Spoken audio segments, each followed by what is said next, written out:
I'm David Clements. I'm chairman and founder at Future Designs. I'm in Dubai today to carry out the third in the series of the Long Lunch podcast. Today, I'm honoured to be joined by Ben Corrigan, who's the Principal Director of TP Bennett Bluehaus out in the Middle East. And good morning, Ben. Lovely to see you. I'm glad you're here with me. Morning, David. I guess what I really want to start with the first question, Ben, is other than an aeroplane, what brought you to Dubai how long ago? 1998, as a 24-year-old. Yeah. I suppose at 24, everything is serendipity, right? I graduated from college. I worked in the UK for a few years. And then an opportunity came up in Design Week. I don't know if that magazine's still going. Maybe I haven't heard of it for a while, but opportunity came up in Design Week and I applied. To join a practice out here? To join a practice out here was actually an architectural business that wanted to set up an interiors arm as well. And they were looking for somebody to work with them on that. So, within about 4 weeks, I was on a plane and I landed in Dubai, April 1998. Looks a bit different than it does looking out. It did. Yeah, it's changed a lot, as you can imagine. But I loved it then and I love it now. So when did you bring a family out here? No, I came out on my own as a 24-year-old. Did? Yeah. Wow. Yeah, I met my wife here and my kids were born here. Right. Yeah. On a 1-year contract. Was it? 28 years ago. Yeah. So where did Bluehaus emanate from then? Where did you decide you wanted to jump out and start on your own?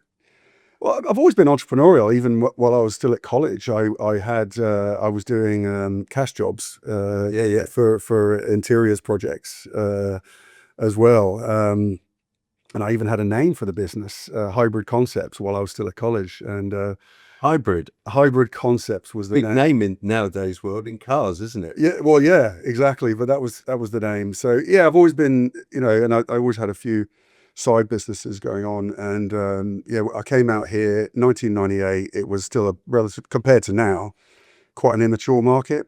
Yeah, obviously it's matured a lot since then. And I saw something. So I'd worked with a couple of businesses for a few years, and I saw the market maturing, and I saw the need for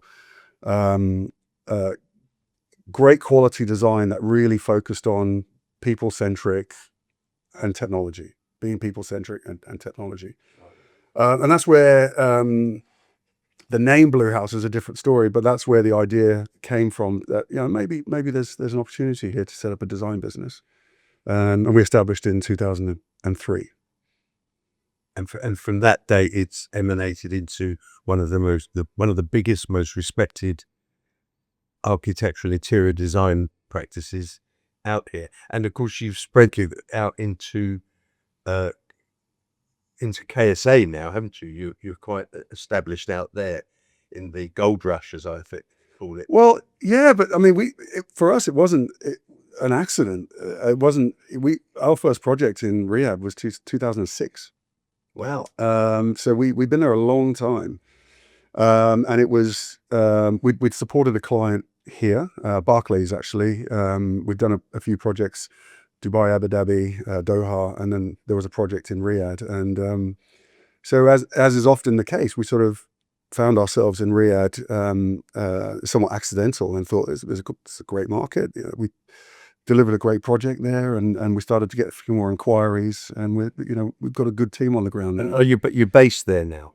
You have an office there. You're not working from here to deliver out there. You have bodies on the ground there. Yeah. No, we've been licensed and established there for 13, 14 years. We've now got a team of 5 on the ground in Riyadh. It's one of our key markets.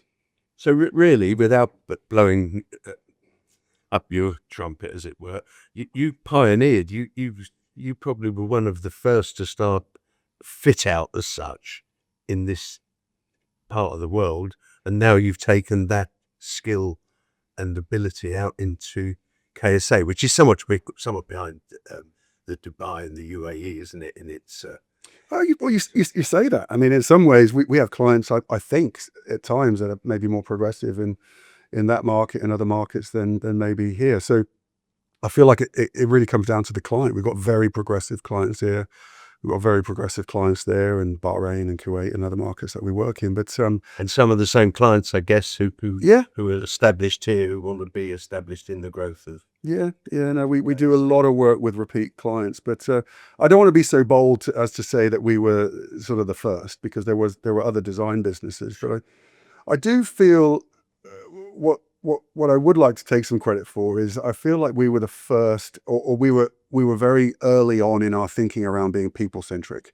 Yeah. Finding clients and partners that we can really build a relationship with. I used to do a lot of work with advertising agencies before I set up Bluehaus, and they actually do the same thing. If you think about it, it's almost the same process. It's taking a brief, producing a design, coming up with presentations that are fed back to a client, and then the client accepts it. So, we build physical buildings or interiors, but the process is more or less the same. And I looked at those advertising agencies and I thought, well, they're very relationship focused. And I believe that's still in our DNA today. Catherine, our head of BD, gave me a statistic the other day that I thought was really interesting, that for the last 5 years, over 73% of our work has been with repeat customers. Yeah, you see, that says all you need to. Yeah. The way your practice has developed and works, isn't it? Because if you can get to that level of people saying, no, we want them. Yeah. It's similar in my world. If I can get people rewriting my name into specifications, that's all we want, because we haven't got to go and reinvent a wheel, and people know what they get, frankly. Yep. Yeah. And people like doing business with people they like. I mean, there's a tender process that we often have to go through, and there's a competitive nature of that, of course. But people like doing business with people they like. And, some of those relationships go back 15, 16, 17 years where, we're still supporting them today. It could be developers, could be blue chips, could be government clients, but there may have been come after you. Well, there may have been little breaks in those years where we maybe haven't done anything together for a few years, but they're great relationships. They come back. Yeah. So I mean, you were one of the first people I met when I came out here 14 years ago. That's right. And we went out to dinner with a great pal of mine, David Brammer, who was in those days what I would call the king of Shell. Right. And it was just at that time when they were going to invest heavily again out here, and oil price just fell off a cliff, which was 2010, 11. So I've known you that long, but of course, because I pop in and out of this place, it's been one of those relationships where your name appears on projects that we're involved with. But what do you do when you're not working? What keeps you looking fit and healthy? And Yeah, I wasn't going to say young, but everybody's young to me. you wouldn't go that far. I wasn't expecting that question. Family. Yeah. My wife and kids. I got 2 teenage kids. If I'm not at work, I'm usually at home or driving them around these days. Yeah. Boot camp. I've got some great communities in Dubai and the UAE that keep me sane. Yeah. I work very hard. I work long hours. But you could separate your work life from your social and health and family life. No. And my coach, Mick Todd. Yeah, who I've spoke to many times. Yeah. And I'm a big advocate for coaching, and we use it in the business, and all my leadership team have coaches as well. He said something to me once I started working with Mick in 2010. He said, look, this concept of work-life balance is complete rubbish. Life is one thing. And that really stuck with me. And I believe he's right. I know he's right. So, you've got to make everything work somewhat harmoniously, I think. I love working long hours. Yeah. I love putting a lot of energy into what we do. I get. Is it still a job, or is it now just part of the passion of your life? I think it's who I am. I think I do love it. And thankfully, with there's a fantastic new chapter opened up in the last year, which I think we're going to talk about. Yeah. And what's really nice about that is, in many ways, it's getting me back to what I really love, which is spending time with people, with clients, with relationships, representing the brand, solving the odd problem, maybe doing a little bit of troubleshooting at times. But I love being out dealing with clients, with partners, with people. And I'm certainly in the last year, I've certainly the last 6 months, maybe I've, that's really exciting me at the moment. And I guess that the subject I wanted to come on to at some stage, might as well do it now, is the fact that you've merged last year with another dear practice of mine that I know really well, TP Bennett in London. Of course, so and Julian and Cristiano and all sorts of other vet and whatever you people I've known for many years, and you're all one gang now. That's right. That's right. Yeah, no, very, very exciting for us and very exciting for our people and the future of Bluehaus and the business. TP Bennett is a incredible firm, 104 years old, 400 plus. They got listed buildings in their portfolio, which tickles me. And there's a great culture in that business. So for nearly 15 years, we were sort of the Middle East. Well, we were the Middle East affiliate partner for TP Bennett. So when they had a project or a client that needed support in the Middle East, in the GCC, we were sort of the extension of their team. So we got to know each other very, very well. And, about 2 years ago, we had a conversation around, obviously there's a lot going on here, and they were doing more and more in the Middle East. We're growing as a business. We had a lot of the same clients, often dealing with a lot of the same people, from clients to PMs to suppliers to partners. About 2 years ago, we had a conversation and said, well, why don't we, I liken it to a very long engagement, and finally we got married. That's how it feels, right? Yes. So, because, let's do Not long enough. Let's do this. I think there's a lot of truth to that sort of analogy. But look, I have huge respect for them as a business. Got great culture, great people, incredible retention within the business. We're very similar in many ways. And well, that's part of the knit, isn't it? Because you can go and put chalk and cheese together, but it doesn't necessarily last for too long without one having to change, adapt to the other. But the fact that both your businesses' concept is similar, in my view anyway, I probably know more about TP Bennett and their culture because they've been a part of what my business does for so many years. But the similarity with the types of people is obvious. Whereas if it wasn't, what usually happens if there's a merge of two organizations and one's different from the other is one has to weaken and adapt to that one. But you two sing, it's almost the perfect storm where you both come together into this market. But they can obviously assist you, but by their scale. But of course you're here and you have the reputation to carry on any project that can be put in front of you, aren't you? I heard a story that TP Bennett had worked on a project in the UAE in the 60s. We're still trying to dig out the drawings and the project, but there's a guy at TP Bennett who's celebrating 50 years this year. Can you believe it? And we're hoping he joined when he was 16. Incredible. That gives you an idea of the culture of the business. But I go back to the analogy of the engagement and the wedding. I mean, the fact that we'd worked together for so long, and in some ways the relationship had been stress tested. We'd had a couple of, and I think this is important when you come together and you merge with another business. There's, that relationship has to be deep. You've got to have had a few difficult moments. And we've had an incredible working relationship for 15 years. But you can imagine what's happened in 15 years in this region. So yeah, absolutely. I think it just seems. It seems right, and we're really enjoying it. And they, to be fair to them, and I'm really grateful for this, they've been very respectful of who we are.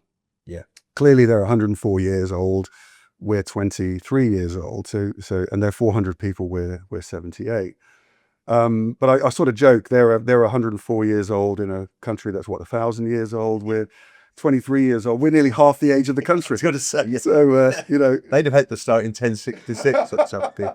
Yeah, Be the equivalent of you. Yeah, but we're clearly both very well established. But they've been very, very respectful of the Bluehaus name and our people and our reputation. They're very smart people. They would have done their research on who we are and what we do. And so they haven't come in and tried to no, change your MO and the way your practice works. no, they haven't. And we talked a lot about this being a sort of managed and strategic. I've never believed in growth for growth's sake. I've always believed in this idea that it has to add value to what we're doing and our clients and our partners. If it doesn't add value to our clients and partners, why are we doing it? Yeah. Right. So there will be change. There will be growth. We're going through this process of integration, and all I'm seeing is enhancements. They're bringing some better systems, some better processes, better quality control in some cases, better HR. So that's really exciting, is that we can learn a lot from them. And they've also acknowledged that they can learn a lot from us as well, because obviously we know this market. Yeah. We've been here a long time. And the culture here, whatever anybody thinks about it becoming more westernized, perhaps in the last 10, 12 years, it's still the Middle East. And they're still very precious about wanting to keep their cultures here, aren't they? Absolutely. I think And rightly so.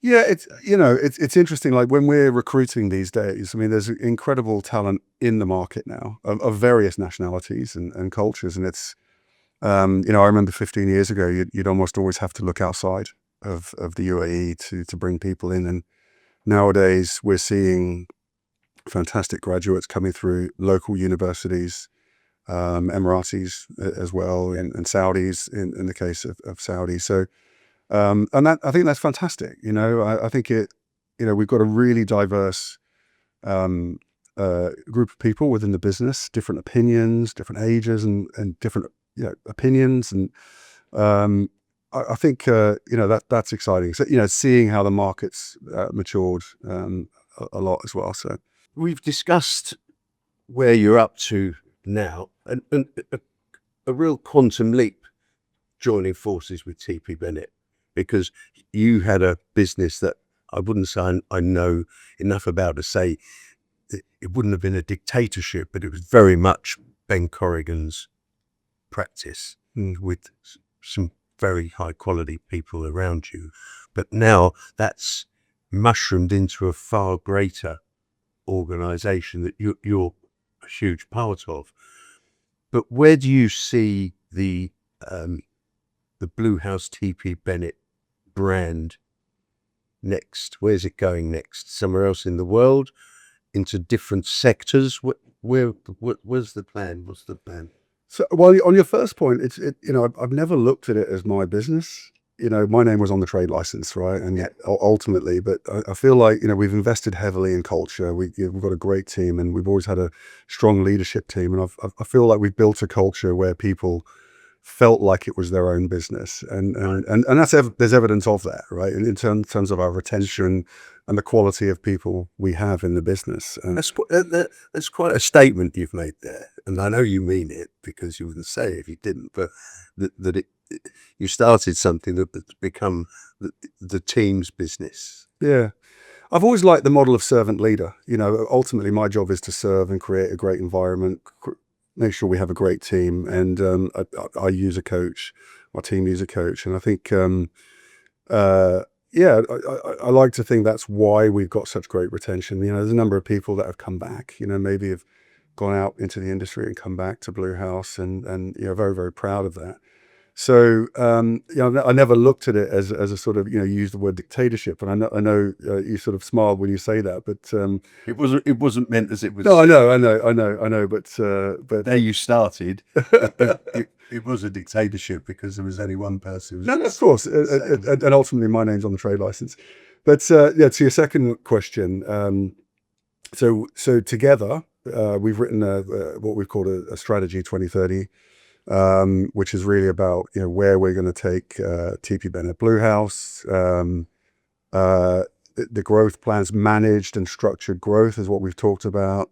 No shocks to the business, just very, very, making sure we're putting clients and partners first. But there's some great areas that we're going to focus on. Architecture is one of them. TP Bennett as a practice in across Europe cover a number of sectors that traditionally have not been our strongest sectors, so such as education, mixed use resi, co-living, etc., master planning, for example. So we're able to embrace a number of sectors across the region as well. So we've got this fantastic strategy in terms of where we want to be by 2030.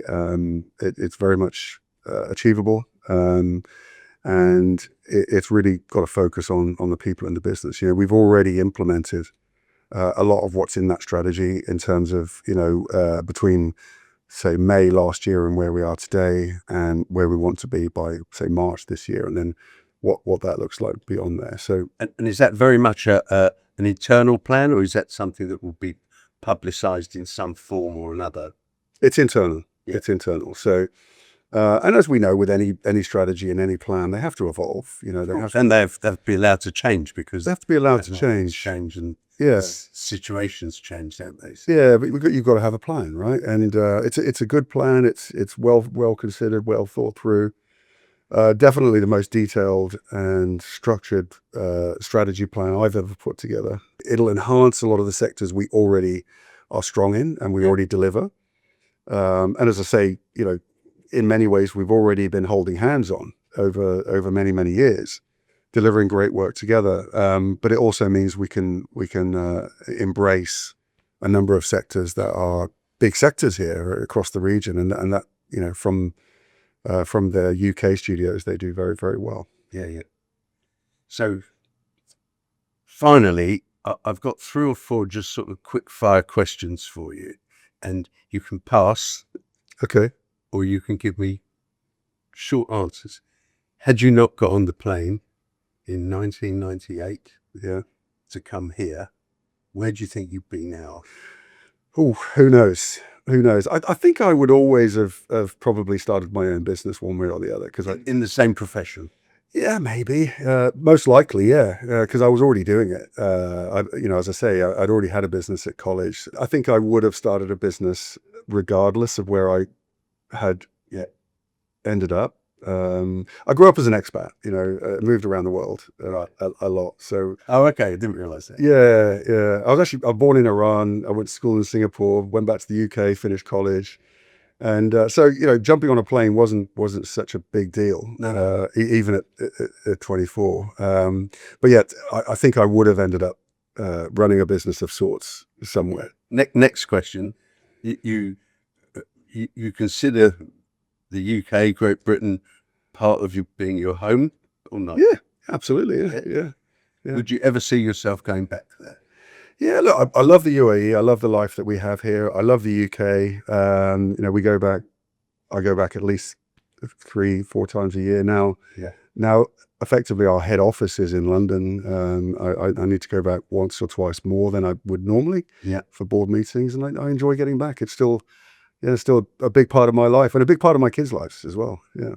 Where is the dream in the back of the head that says, if I wasn't doing any of this, I mean, I would always like to have been George Best, you see. Okay. Still time. Didn't have the hair or the skill, and he's dead. So I'm pretty glad I didn't do that. But there must be someone in your life you thought, I'd like to do that profession. I'd like to have done this or done that. Any? Well,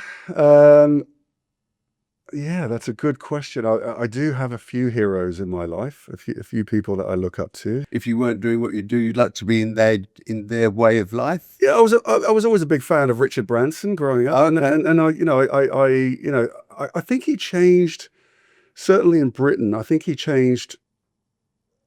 In my late teens and early 20s, I think he changed the perception of what a successful business person could be. And also what a young businessman could be, because there were times in the UK, of course, those years ago, where you're too young to do that. I met him once, and it had a big impact on me, actually. And I think we had this idea, certainly prior to that, of what success looked like. You know, it wore a suit and a tie, Yeah. and was probably a bit arrogant. You know, we all grew up with Wall Street and Gordon Gekko, and, you know, but I think he changed the perception. I think for someone like me at the age I was, I think you know, we all believed that we could probably do something. So I certainly credit him with a lot of the drive and the hunger that maybe I've still got today. I think he's done incredible things. Maybe that's not answering your question. I'm not necessarily saying I aspire to have my own island and you know, to do the things he does, but I liked what he did for a lot of people of my age at that time. And I wonder how many other business people of my age were influenced in the same way. Many, I'm sure. Because he did change the dynamic of the businessman, didn't he? But he had smart people who kept him on side. Without a doubt. Yeah. Ben, look, it's been an absolute pleasure coming out. I didn't come here just to do this, but I'm really pleased we got to do it. No, thank you, David. It's been an honor. Thank you very much. And I just want to say thank you and wish you every success that you deserve in the link up with the British TP Bennett and Bluehaus, because it's going to be formidable. I know it is. Yeah. Thank you. Thank you, David. Thank you. Really enjoyed that.